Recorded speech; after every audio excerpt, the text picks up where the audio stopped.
મને ખબર છે તમે મને બહુ જ પસંદ કરો છો અને તમારો ફોટો જોયા પછી હું પણ તમને બહુ જ પસંદ કરું છું.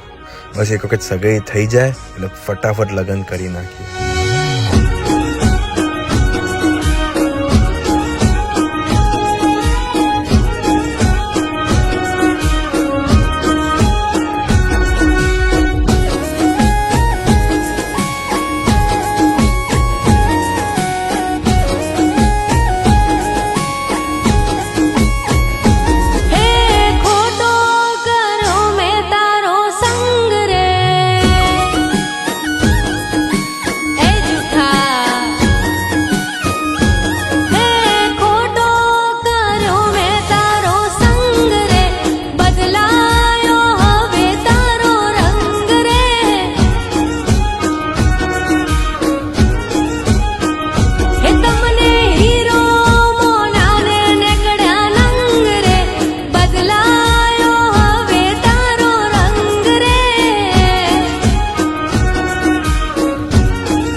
જો નાનકા, આ પાટલા આપણી માએ તારી ભાભી માટે બનાવ્યા હતા, પણ સંજોગ વરસાદ તારી ભાભી આ દુનિયામાં રહી નથી. પણ તું લગ્ન કરવાનો છે ને? લે આ પાટલા તારી વહુને આપજે.